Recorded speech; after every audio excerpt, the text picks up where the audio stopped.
شبها ما تقریبا 2 بحث رو پیش میبریم. در بخش اول که مقدمه است راجع به شأن نزول این جلسات و دور هم جمع شدن ها و بیان روایاتی که هم خواستن به ما فضیلت یاد بدن، هم خواستن در نگاه ما، شیوه زیستن ما، سبک زندگی ما، رفتار ما تغییر ایجاد کنن که به شدت بهش نیازمندیم. مطالبی گذشت راجع به اینکه شیعیان دور هم جمع بشینن ذکر خدا میگن، به عنوان مصداق بارزش به اون توضیحاتی که گذشت ذکر اهل بیت میگن. این آفاتی داره، شیطان میاد بین ما اختلاف ایجاد میکنه. هر از چندگاهی شما میبینید که یه اتفاقی هم تو جامعه میفته. دین اصلا به ما یاد داده که قبل از اینکه وارد یه رخداد بشیم چگونه عمل کنیم. از عجایب اینه که یک اتفاقی میفته، یه عده‌ای قربتاً الله احساس تکلیف میکنن به چیزی که خدا نهی کرده به جای امر. اسم عایشه و جمل که بیاد میگن عجب، خلاف امر الهی که وقرن فی بیوتکن، ایشون راه افتاد رفت. بقیه رو هم تحریک میکرد که راه بیفتین. زید بهش گفت، زید ابن سوهان، سلام خدا بر زید ابن سوهان، گفت چی به من میگی بیا با من همراه شو و علی رو یاری نکن؟ امر میکنی به من چیزی رو که خدا از اون نهی کرده که با تو همراه بشم. تو خودت باید بیشینی سر جات و نهی میکنی منو از چیزی که میخوام برم سراغ امیرالمومنین که خدا به اون دستور داده. تو خودت در تشخیص تکلیف اگر منافق نباشی چپه‌ای. چی من به تو تبعیت کنم؟ ما میگم عجب، آیه دیدن وقرن فی بیوتکن اما انجام دادن.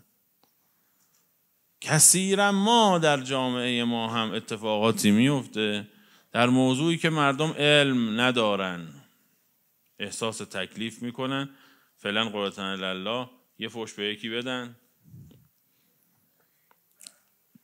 بعدم 1000 جور بی برکتی، 1000 جور بیچارگی دامنمونو میگیره تو جایی که بی خودی ما تکلیف نداشتیم تو اون موضوع، چون اصلا علم نداشته طرف در اون موضوع. تکلیف اولش فرع علمه، اول باید علم داشته باشه طرف، باید علم داشته باشه که ماه رمضان اومد بعد بگه روزه. یکی فرض کنید بردن تو سلول انفرادی، اصلا نمیدونه الان چه ماهیه، شمسی و قمری و میلادی، این نمیدونه.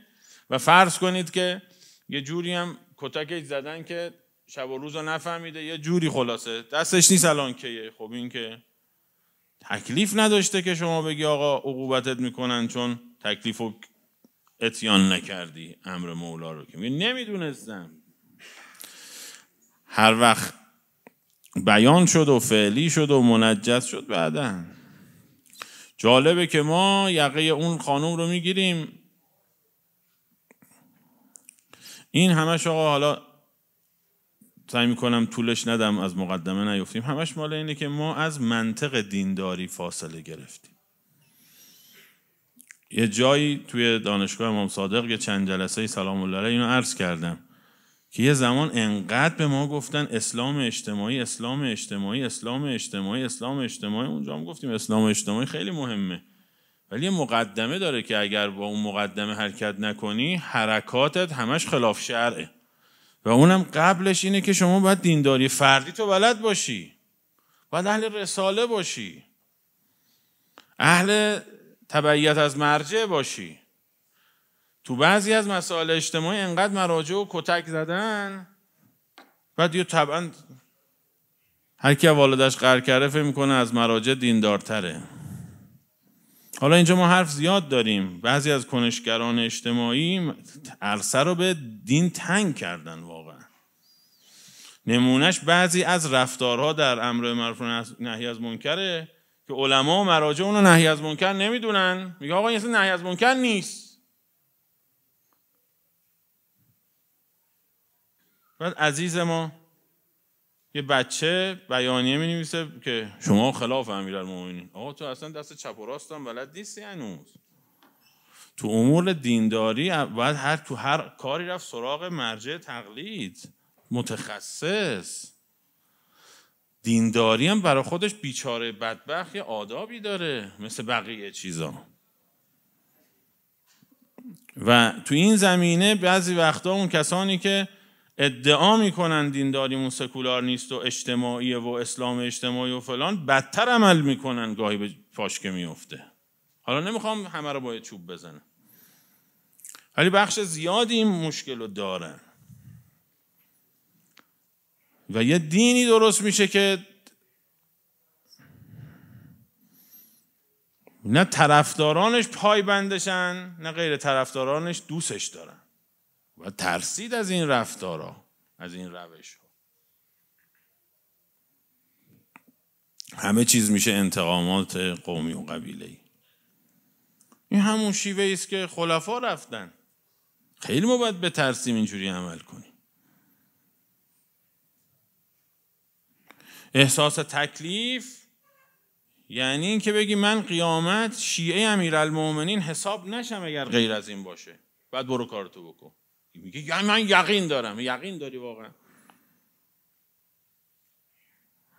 بگو از حول قوه خدا بیزارم و به حول قوه خودم پناه میبرم اگر غیر از این باشه. من وظیفه دارم اقدام کنم. اگر اینقدر یقین داری اقدام.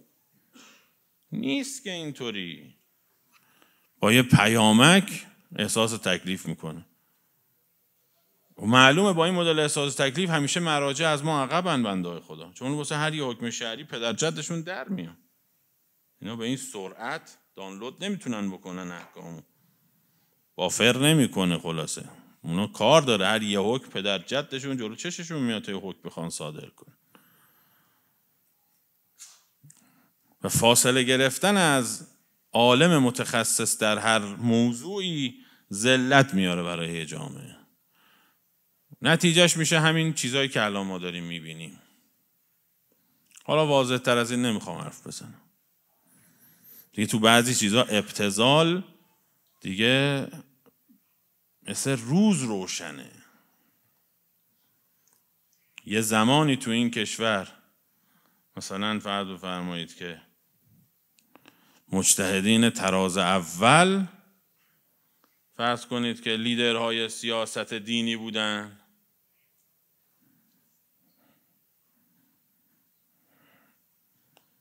جامعه نیاز به ملجا و مأوا و مرجع داره. مرجع واقعی رو بزنی به یه درپیت و یه بیچاره و یه مفلوک، یه کاشانی، یه کسی تکیه میکنه. بالاخره باید یه کاری بکنه دیگه، کار نمیتونه بکنه.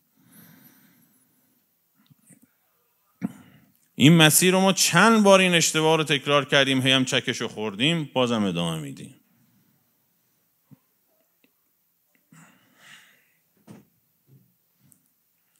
یکی از دردها اینجاست که دینداران و هیئتی‌ها به صورت معنادار از غیر دینداران، غیر هیئتی‌ها تو بعضی از امور اخلاقشون تفاوت نداره. آقا مردم دارن میرن خریدشون رو شبیهت میکنن. یه قرار بر این بود که ما بیایم بشینیم اینجا، آخر سر خروجیمون با اون که مشغول خلاصه ماهی قرمز الان عیب نداره، طوری نی. با اینکه حالا ماهی قرمز بخره نمیخوام بگم کارش بده، ولی بالاخره توی جلسه نیست الان داره ماهی قرمز میخره. آقا قرار باشه آخر خروجی رفتار یکی باشه، اون ضررش کمتره. چون در جایگاه دینی کسی بهش به اون عنوان نگاه نمیکنه، آدم معمولیه. ان شاءالله خیلی آدم خوبی هست، ان شاءالله از یاران اهل بیت بشه. حضور در جلسات و شرکت در اجتماعات دینی باید تغییر رفتار در ما ایجاد کنه، اگر نه یعنی اون دینداری کشکه. و همین میشه که کار به یه جایی میرسه. این روزا من خیلی به این روایت دوباره، اصلا این روایت اومده جلو چشمم که میگه دیدم امیرالمومنین رو فحش میدن، هر چی فکر کردم، نمیخوام با کسی قیاس کنم اما اون موضوع تاریخی رو دارم میگم، میگه دیدم هر چی فکر کردم من چه دفاعی از امیرالمومنین بکنم، انقدر تخریبش کردن، هر چی بگم طرف یه فوش دیگه میذاره روش، میگه فلانجا این کاری کرده، فلانجا اون کاری کرده. هر چی فکر کردم نتونستم از امیرالمومنین دفاع کنم. گفتم کجا رو بگم؟ هر چی بگم یه فوش اضافه میده. آخر سر گفتم الیس نهانا رسول الله عن سب الاموات. بابا من پیغمبر نگفته مرده فوش ندید؟ علی مرده یا زنده؟ گفتن نه پارسال مرده، شهید شده بود از نظر. خب پس فوش ندین آقا دیگه، حسابشو با خدا. جواب میگه نداشتم بدم. چرا؟ چون اگر قرار باشه مردم به حجت نخوان عمل کنن، تخریب کنن، نعوذ بالله امیرالمومنین هم تخریب میکنن. هیچ کس هم با امیرالمومنین قابل قیاس نیست. اما آقا روایات شما نگاه کنید، کمر آدم میشکنه. روایت رو ببینید از حضرت صادق صلوات الله علیه. این ادامه همون مقدمه است. میفرماد که من دمعت عینه فینا دمعتا، کسی که به خاطر ما گریه کنه، به خاطر مظلومیت ما. کی برای مظلومیتی که گریه میکنه؟ کسی که همدردی میکنه دیگه. نمیشه یه نفر طرفدار اسرائیل باشه برای کودکان غزه زار بزنه، نمیشه دیگه. نمیشه یکی طرفدار اهل غزه باشه برای سربازای اسرائیلی گریه کنه، سیاه‌پوش بشه، نمیشه دیگه. من دمعت عینه فینا دمعتن، کسی که به خاطر ما گریه کنه یعنی طرفدار ما باشه، پیرو ما باشه. لدم سفک لنا، برای خونی که از ما ریختن، فقط خون، او حق لنا نقصناه، یا حق ما رو که خوردن، او ارض انتهک، یا آبرویی که از ما بردن، جساراتی که به ما کردن، اهانتایی که به ما کردن. خب عبارت بعدی اینه، این همونیست که این شبا داریم بحث میکنیم. اول احد من شیعتنا، کسی برای خونی که از شیعه ما ریختن، یا مال و حقی که از شیعه ما خوردن، یا آبرویی که از شیعه ما بردن گریه کنه، عدل امام گرفته. چون این شبا عرض کردیم، میگه آقا میخوای به امام دستت نمیرسه برو شیعهش خدمت کن. و قیامت به ما میگن آقا ما که اینا رو گفته بودیم، اینا مسیرهای لو رفته بود. و وحو الله تعالی بها فی الجنت حقبا، این دیگه مقیم بهشت میشه. کسی که برای اینکه آبروی یه شیعه یا خون یه شیعه یا حق شیعه‌ای پایمال شده گریه کنه، همون جور که برای اهل بیته. ببینید کامل این بحث مقدمه رو اگه این شبها با هم اومدیم قدم به قدم، اون چیزی که اهل بیت دارن ترسیم میکنن، جامعه شیعه باید کاملا منسجم باشه. تو این زمینه ها هم شیعه حداقلیه، نه حد اکثری. یعنی چی؟ یعنی این که میگه خب آقا باشه خونه شیعه، اون شیعه کی؟ یعنی زراره؟ نه آقا، ما منکر نیستیم که زراره از خیلی بالاتره، ما منکر نیستیم که مثلا صاحب عروه خیلی بالاتره، نمیدونم علامه حلی خیلی بالاتره، ولی وقتی میگه شیعه یعنی حداقل شیعه، یعنی همه این جمع، اکثریت مردم تو خیابون، مگر در موردی که طرف تفاخر به فسقی بکنه یا از این جور کارا، تو اون موردش نه. خب تو این جامعه باید چجوری با هم رفتار کنن مردم؟ بعد شما نگاه کنید، بعضی وقتا آدم میگه حق داشتن بعضی از اون بزرگانی که میگفتن که همه چیزو سیاسی نکنی، چون یه عده‌ای از اون ور بوم افتادن سر دعوای سیاسی. هر حد که حرمتی میکنه، چون اختلاف نظر سیاسی با هم داریم. پس زیارت عاشورا چی میخونی؟ این روایات آقا میگه عجب اینا به مولا بودن امیرالمومنین در حدیث قدیر کافرن. نه قیامت هم یقه ما رو میگیرن میگن تو هم نسبت به این روایت کافر بودی. این روایت هم یکی نیست، ما چند شبه داریم روایت میخونیم. میگه آقا ما هم میگیم اینجوری رفتار کن، تو هر کاری دلت میخواد میکنی. چرا؟ چون اختلاف نظر سیاسی دارن با هم. خیلی از اونا که از این حرفا میزدن نمیخواستن بگن سیاست، اصلا کسی نمیتونه بگه سیاست نباشه، که سیاست یعنی همین اجتماع، همین تولی هم که من میگم جز سیاساته، اجتماعیات دینه که کسی نمیخواد نفی کنه.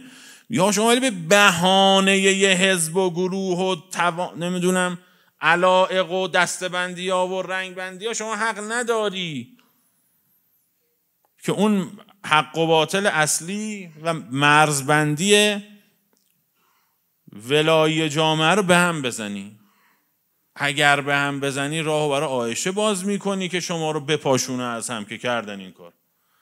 و عجیبه که ما الان میخوایم بشینیم بگیم اونا اون روز چیکار کردن. این وقتی فایده ای داره که ما امروز خودمون بعدمون بیاد به اون شکلی عمل کنیم.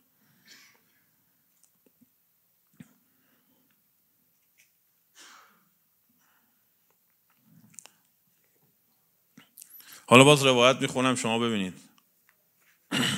انقدر در این زمینه روایت هست که انکارش انصافا انکار اسلام و تشیع و قرآن و اهل بیت انقدر زیاده.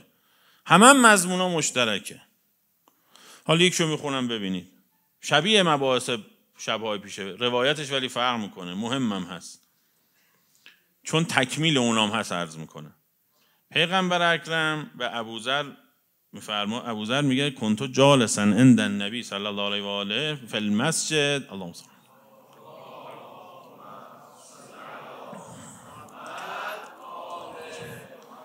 از اقبل علی علیه السلام، دیدم علی وارد داره میشه. فلما رآه مقبلا، پیغمبر دید علی داره میاد، پیغمبر که نابینا نبود، فرمود که یا اباذر من هذا المقبل. گاهی سوال میگه ببین کی اومده، تجلیله. میدید پیغمبر دیگه، فرمود من هذا المقبل، ببین کی داره میاد. ابوذر هم گفت بله علیه یا رسول الله. خب این سوال اصلا جا داره این سوال، مگر این که شما این رو تشکیکی ببینی، یعنی بگی آقا این شدت و ضعف داره، ایمان شدت و ضعف داره، هر چه ایمان داشته باشی یا ایها الذین آمنو آمنو، تا ایمان امیرالمومنین که حالا راه هست نمیرسیم. اولین سوال پیغمبری بود یا اباذر اتحبه، دوستش داری؟ این دوستش داری هم یعنی هم باید دوستش بداری، هم برای دوست داشتن او که کارایی بکنی. اصلا تو باب تولی که باب تفعله، تا وقتی مانع نیست باید ابراز کنی، هم تولی رو باید ابراز کرد، هم تبری رو باید ابراز کرد، من که جا مانع باشه. مثلا تو تبری جاهاش مانع هست، یه مصالحیه میگه آقا اینو ابراز نکن، اینجا تو قلبت باشه. ولی اگه مانع نباشه باید ابراز کنی. تو ماشین نشستی داری از این شهر میری به اون شهر، شیشه بالاه، اونجا جای ابرازه، اونجا اون موانع نیست. اتحبه، گفتم ای والله یا رسول الله، آره. خب ابوذر که معلوم بود دوست داره امیرالمومنینو، پیغمبرم پرسید، ابوذرم جواب داد. پاسخ پیغمبر فهم می‌کنین چیه؟ برو مرحله بعد یا رسول الله. بعدش چیه؟ فرمود یا اباذر حب علی، علی رو دوست بدار. یعنی هرچی دوست داری کمه، باید زیادش کنی، تقویتش کنی، بروزش رو بیشتر کنی. تا حالا پولتو خرج میکردی، حالا جونت هم خرج کن، بچه‌هات هم خرج کن، وقتت هم خرج کن، انرژیت هم بذار، اهدافت هم بگذار. یا اباذر حب علی. حالا میگه آقا امیرالمومنین با کسی قابل قیاس نیست، اما این شباهی توضیح دادیم. فرمود یا اباذر حب علی و حب من احبه. اباذر همونجوری که علی رو دوست داری و زیاد به زیاد رو به ازدیاد، هر کی علی رو هم دوست داره باید دوست بداری.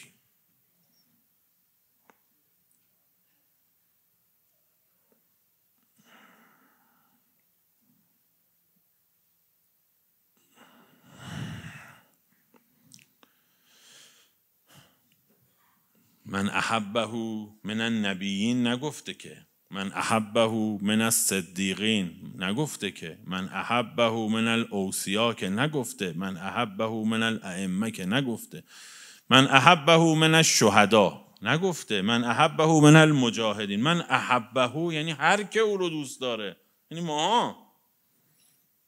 حالا انشالله تو شماها هستن کسانی که در اوجن، عرشیان، دست ما رو انشالله بگیرن، اما ماها هم هستیم. همین لب و فروشمون و همون ورودی میایم، اون عزیزی که جلو در وایستاده و اونی که داره جارو میزنه تو خیابون و اون اتوشوییه و همه با هم.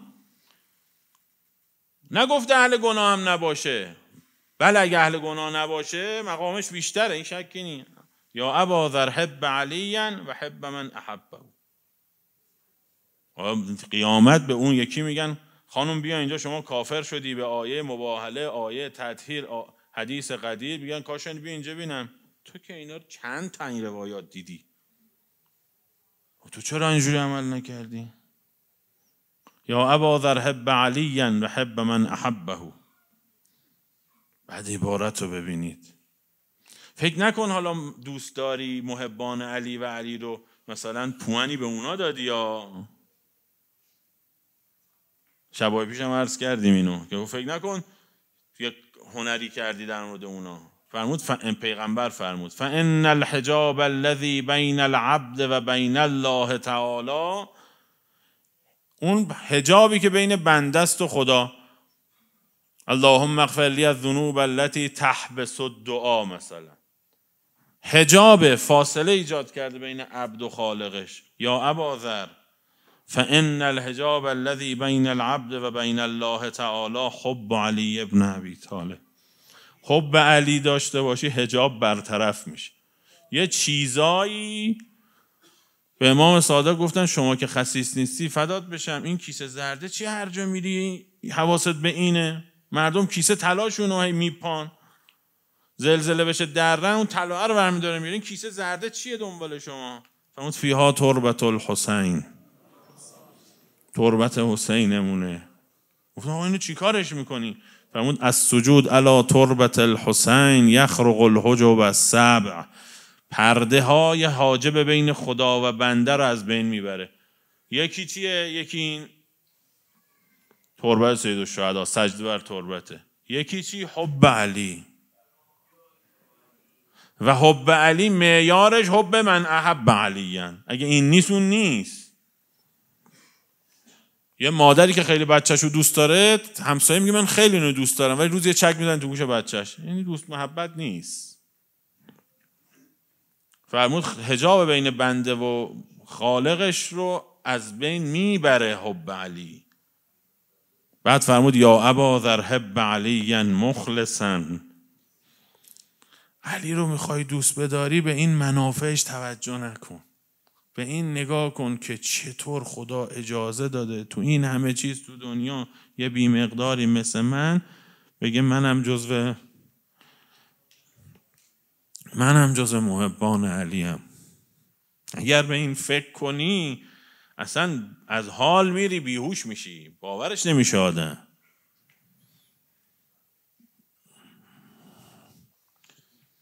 یا ابوذر حب. حالا نگاه کنید ابوذری که در حب امیرالمومنین راسخه، یه جورای شهید راه محبت امیرالمومنینه. بچهای امیرالمومنین امام حسن امام حسین به ابوذر عمو میگفتن. باز میگه حب علیان، بیشتر دوست بدار، هر چی دوست داری بیشتر. ابوذر کسیه که هر جا روایت داریم در مورد امت استثناء کردن، 3-4 نفر، ابوذر استثناء شده. و همه اینجوریان جز چند نفر ابوذر. همه این کار میکنن جز چند نفر. کلا تو امت چند نفر این کار کردن، یکیش ابوذره. همش استثنائیه. اما به اینم آقا فکر نکن میگه آها حب علی بعد ان شاءالله بریم کلاس دکتری، یه چیز دیگه است. ولا یمکن الفرار من محبته، همش تو حب علیه. برای همین هرچی میره بالاتر میگه حب علی، اینو زیادش کن، اینو تقویت کن، اینو عمیقش کن. حب علی مخلصا فما من امرئ احب علی مخلصا. کسی علی ابن ابی طالب را به خاطر علی ابن ابی طالب دوست بداره سأل الله تعالی شیئا الا اعطاه. فهمون دنبال مستجاب الدعوه میگردید، برید به محبان امیرالمومنین بگید التماس دعا. اگر اون انبیا مستجاب الدعوه، اومد جبرائیل محضر پیغمبر عرض کرد که شیعه و سنی رو نقل کرده که خدا دستور داده من این سوال از شما بگم بپرس از من. گفت خب چی باید بگم؟ گفت سل من ارسلنا من رسولک، سل من ارسلنا من قبلک من رسولنا، بپرس پیغمبران قبل از تو ای پیغمبر علی ما بعثوا. خب این هم آدم چرا این پیغمبر شد؟ پیغمبرم به جبرائیل فرمود علی ما بعثوا، دستور بود، خدا گفته باید بپرسی، میخوام اینو بگم، تشریفات رو رعایت کن بپرس. پیغمبر فرمود علی ما بعثوا، فرمود علی نبوتک و ولایت علی ابن ابی طالب. اون پیغمبرانی هم که مستجاب الدعوه شدن بیچاره امیرالمومنین بودن. فرمود حب علی مخلصا، اگر مخلصانه دوست بداری دعا کنی دعات مستجابه. ولا دع الله الا لباه، دعا نمی کنه الا اینکه خدا بهش لبیک میگه. حالا ابوذر ببینید چی گفت. حالا همین حرفا هم برای ابوذر اشتداد حب داره دیگه، هی زیاد میشه. گفت یا رسول الله ای خدا روزی ما هم بکنه. گفت یا رسول الله انی لاجد حب علی ابن ابی طالب علی کبدی کبار دلما، مثل آب خنک که جگرمو خنک کنه علی اسمش میاد، من اینجور جگرم خنک میشه. او که عسل نحل، این شیرینی عسل مصفا که آدم میخوره شیرینیش به کام آدم مینشینه، اسم علی میاد، من اینجوری حالم عوض میشه. او که آیت من کتاب الله اتلوها، از آیه قرآن میخونی حالم تغییر میکنه، اسم علی میاد. بعد یا رسول الله ببخشید مثالم غلط بود، و هو احلی من العسل، حب علی احلی من العسله.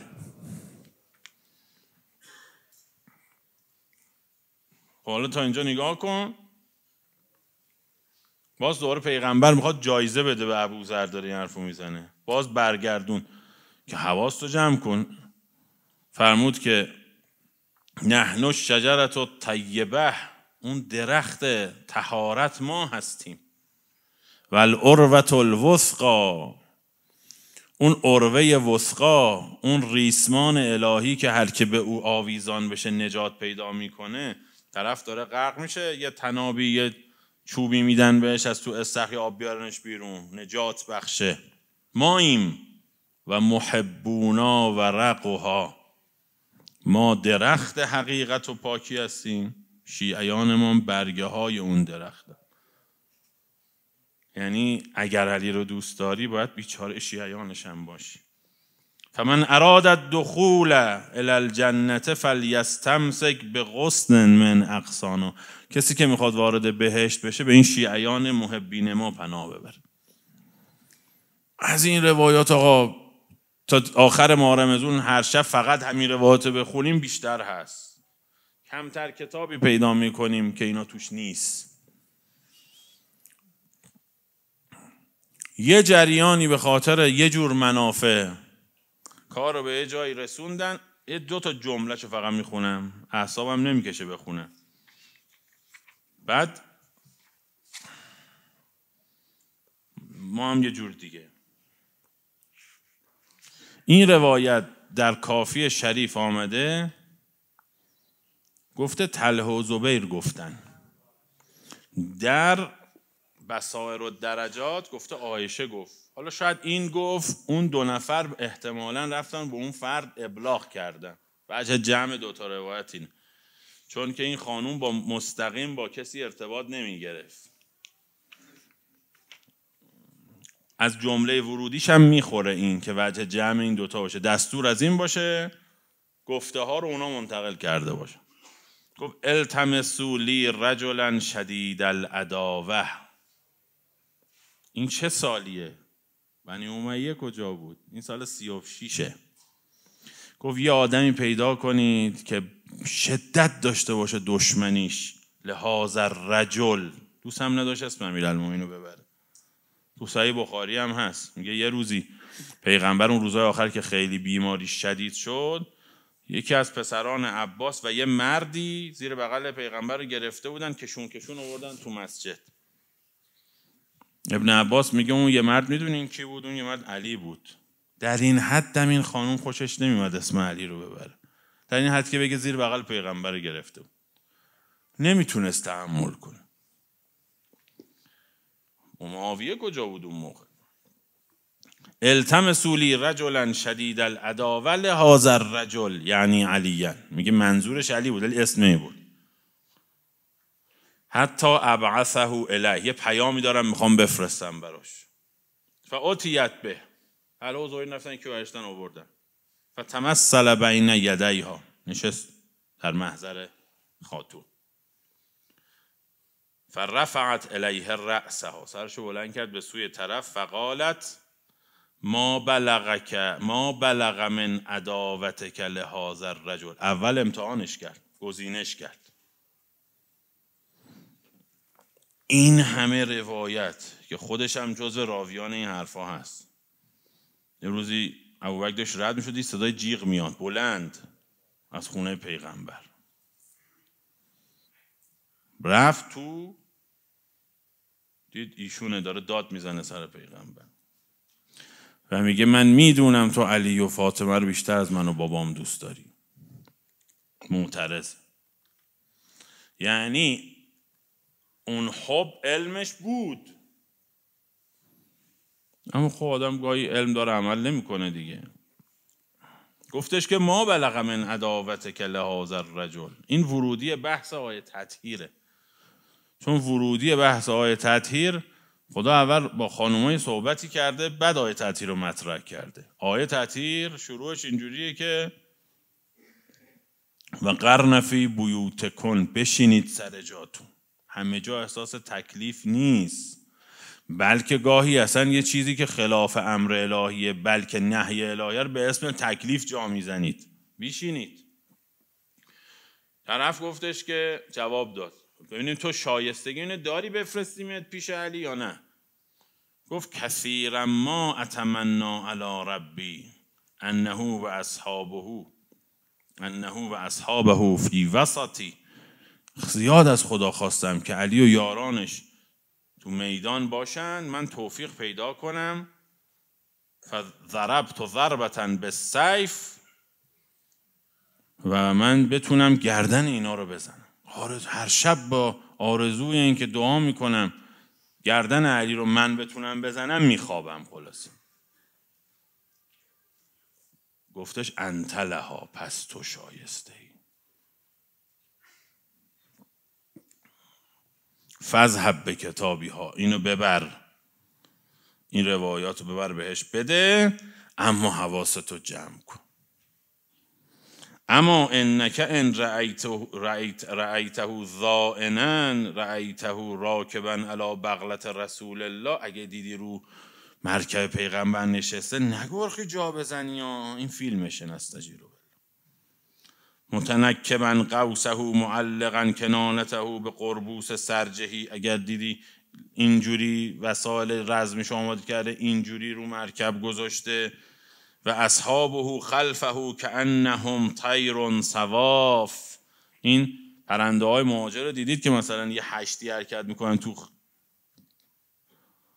ارتفاع مثلا 1000 پایی، بعد خیلی منظمن و تو صفن. میگه اصلا یارانش عین کسانی که هیپنوتیزم شدن علی رو میبینن همه مبهوتشن. نری اونجا یا وابدی. این آدمی که اینقدر بغض داره خلاصه پرش کرد. یه وقتی هیبتش نگیرتت. و ان عرض علیک طعامه و شرابه، آب و غذا برات آورد، فلا تناولن منه شیئا، نخوری یا لقمه علی. فان فیه السحر، این میخواد تو رو جادو کنه.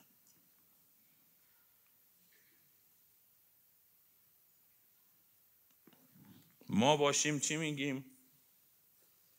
ما باشیم میگیم لابد امیرالمومنین یه چک زد تو گوشه این.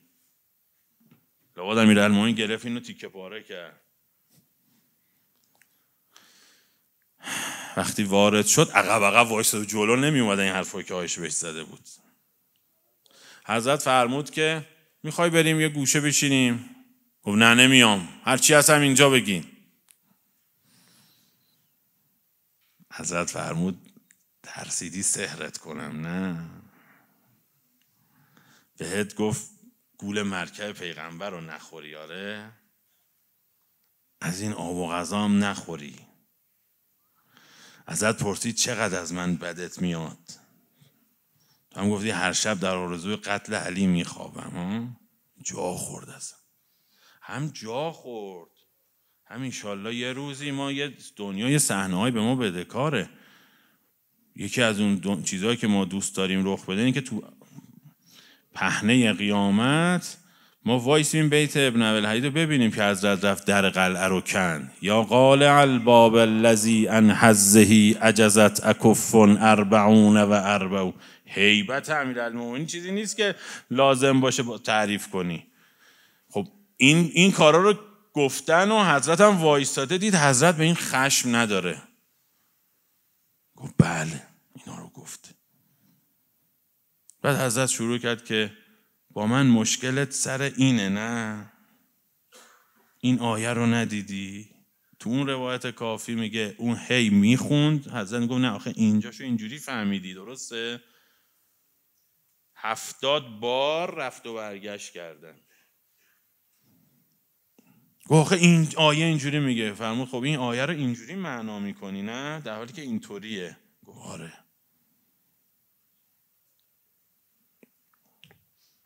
حالا بگو آقا جنگه، به یه نفر چی کار داری؟ یه لگد تو شکمش بزن فلان فلان شده رو. جنگ وقت این حرفا نیست که. اما امیرالمومنین بابای همین بیچاره هم هست، دلش نمیخواد که این زمین بخوره. این با فتنه با شبهه انقدر دشمنه، این پلیدیش حقیقی نیست. وقت گذاشت براش، 2 ساعت گذشت. گفت آقا ببخشید، دوستان را کجا کنی محروم؟ گفت آقا من معذرت میخوام، اینا چی گفتن به ما؟ حضرت گفت حالا بیا جواب بدم بهشون، ببر بده. که دلش نمیخواست بره. گفت آقا پیغام دادن باید پیغام ببری. حالا پیغام برد رسوند، برگشت اومد تو رکاب امیرالمومنین شهید شد. ما آقایی داریم که اگر یه نفر اظهار دشمنی میکنه در درونش اون صعق وجودش ذره ای امکان داشته باشه قلاب هدایت بگیره، صیادوه، صید میکنه. حالا ما با شیعیان امیرالمومنین که دیگه این مرحله گذشتن چه جایی داره واقعا که پنجه به صورت هم بکشی؟ این برای کسانی است که اون ته وجودشون یه کورسویی ممکنه پیدا بشه. در رکاب ائمه دورریز نداریم. هر سیستمی رو نگاه کنید، سیستم آموزشی، کنکور، چقدر آدم نابود میشن 4 نفر برن دانشگاه. حالا دانشگاه هم چی میشه خدا میدونه. مسابقات حفظ میذارن، چقدر آدم نابود میشن چون مسیر پیشرفت رو نباید رو مسابقه صرفاً بذارن. چون یه نفر اول ایران میشه، یکم میره مسابقات بین‌المللی. عمده یا چیزهایی که با مسابقه و اینا میذارن 4 تا نخبه بعد از یه مدتی عبور میکنن، باقی همه میرن، باقی دیده نمیشن. اما سیستم اهل بیت اینطوری نیست. نمیگه اگه سوم شدی دیگه خاک تو سرت، برعکس میگه تو یه نقطه، یه ذره درونت یه ذره صدق داشته باشی، امام مظهر ربوبیت خداست. رب چیکار میکنه؟ پرورش میده. مربی چیکار میکنه؟ میگه آقا شما بدر فلان ورزش بخور، شما بدر فلان ورزش میخوری، شما جلو بازو بزن، شما اسکات چیکار کن، شما باید بری نمیدونم ورزش آبی کنی. امام مربیه، میگرده تو ما، استعدادمون رو پیدا میکنه و همون رو پرورش میده. شیوه اون خانوم این بود که هر جا دستور مسله کردن صادر شد تو جمال اون خانومه داد. اینجا امیرالمومنین همینجوری نبود با هر کسی بجنگه، باید مطمئن بشه که این آدم دیگه بر نمیگرده. خدا برای انسان ارزش قائله که امیرالمومنین رو فرستاده.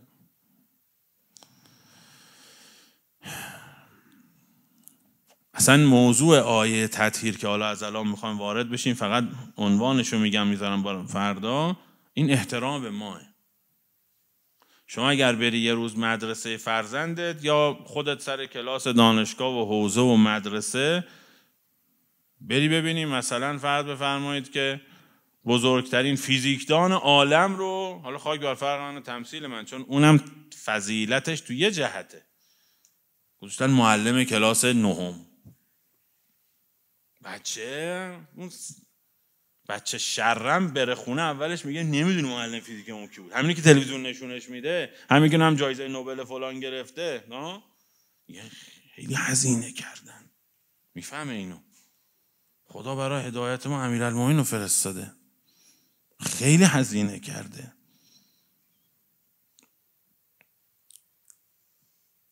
امیرالمومنین فاطمه زهرا داده برای اینکه ما رو هدایت کنه، خیلی هزینه کرده.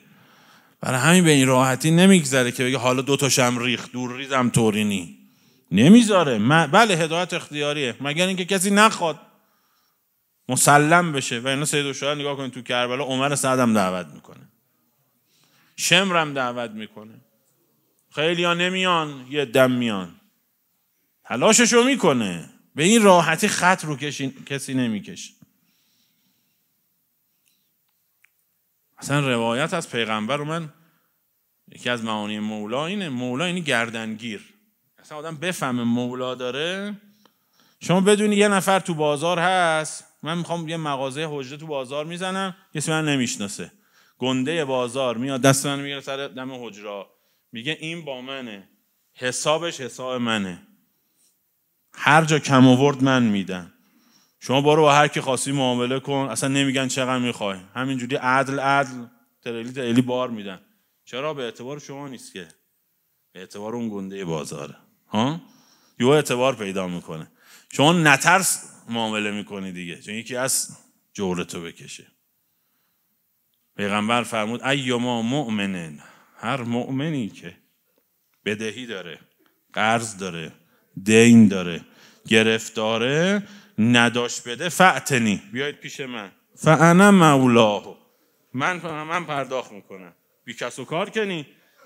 یه بچه تو کوچه میزنه شیشه همسایه میشکنه، کسی تو گوشش نمیزنه، میرن سراغ باباش، میگه بچه شما این کاری کرد. اون ایما مؤمنن، دین داره، قرض داره، گرفتاری داره، فأت بیاین پیش من، انا مولاه. بعد فرمود من کنتم مولاه فعلی مولاه. صاحب دارین، رهاتون نمی کنیم که. بعد به ما بشارت داد، فرمود این علی ذمه منو بری میکنه، دین منو ادا میکنه، چه برسه دین شما رو. یا علی انت تقضی دینی و تنجز اداتی. من وعده میدم خیالم راحت بعد از خودم، تو ادا میکنی. بعد فرمود به ماها یه وقت احساس بی پشت و پناهی نکنید، مولا دارین.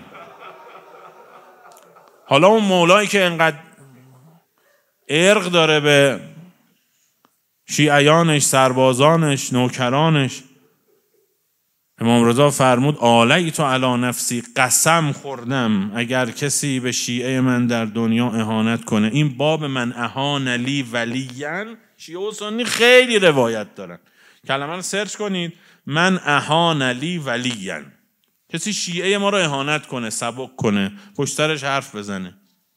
خیلی باب وسیعیه این، ذیل همین بحثایی که داریم میکنیم. امام رضا فرمود که منسوب به حضرت عبدالعظیم حسنی فرموده، فرمود آلیت علی نفسی، قسم خوردم کسی به شیعه من اهانت کنه، توهین کنه، پشت سرش حرف بزنه. امام رضایی که مظهر رأفته، فرمود در دنیا او رو از ولایت هم بیرون میکنه. ما هم چتر ولایتمون رو سر همه هست الا اونجایی که به شیعه ما کسی اهانت کنه. یعنی از این حصن خودمون رو بیرون نکنیم مف. اون مولا دارین. و آیه تطهیر بشارت به ماه، میگه اون کسی رو فرستادم شما رو اداره کنه که پاکه، چشمش پاکه، دستش پاکه، فکرش پاکه، نفسش پاکه، روحش پاکه، بلکه مطهره، هر جا بره نعمت، برکت. این بشارت برای کیه؟ برای او که همش باره، برای او که همش سختیه. بشارت برای ماست. آیه تطهیر فضیلت مؤمنینه، چون میگه مولای مؤمنین اینجوریه، مؤمنین صاحبشون اینطوریه. انگار که تو بازار بگن ایشون اگر چکش پاس نشه کی میده؟ میگن اون مغازه بغلی. میگه اون سرمایه‌اش چقدر؟ میگن 2 میلیارد سرمایه داره. بعد میگن یکی هست که 20,000 میلیارد سرمایه داره. چون قراره پشتیبان ایشون باشه، پشت چک ایشون امضا کنه، فضیلت اینه دیگه. تو معامله با این راحت ما معامله میکنیم. آیه تطهیر فضیلت ماه که صاحب ما اینقدر مقام داره، طهر، طاهر، مطهر، پاکه. الحمدلله، الحمدلله الذي جعلنا من المتمسكين بولایت علی ابن ابی طالب و الائمة المعصومین. حالا محضر امام رضاییم امشب.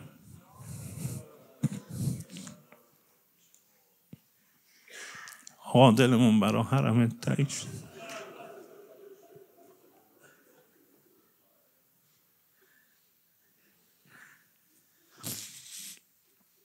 اخلاقش آدم میخواد ببینه، از حرفاش باید بفهمه.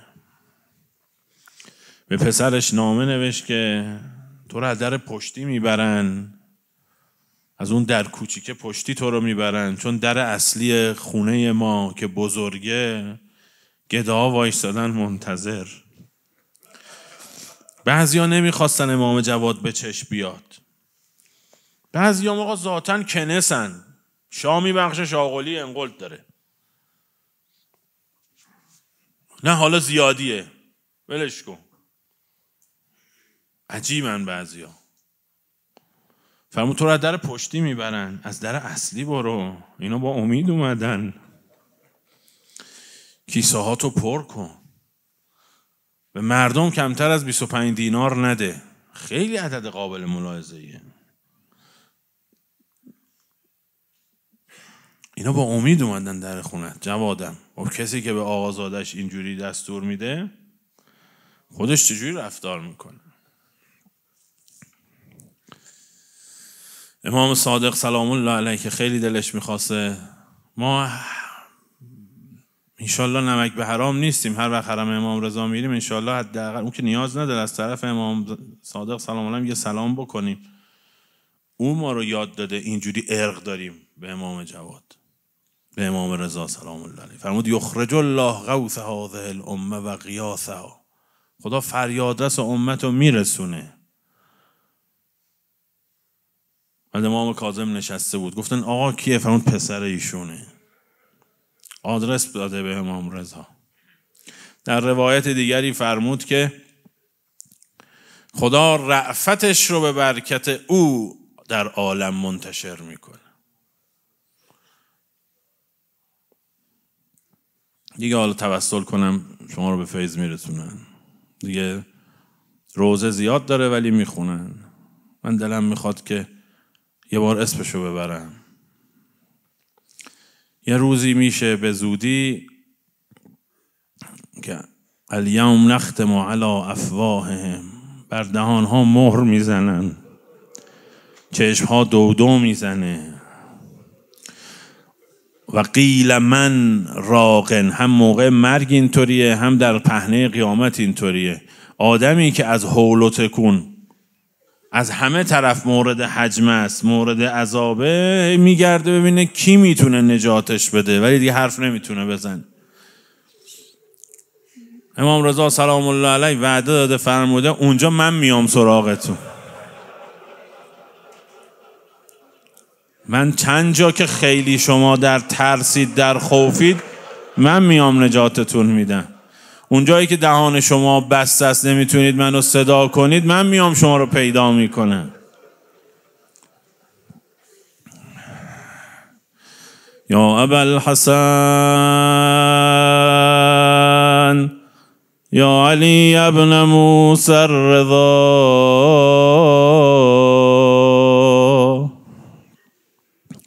یا ابن امیر المؤمنین یا ابن رسول الله یا حجت الله علی خلقه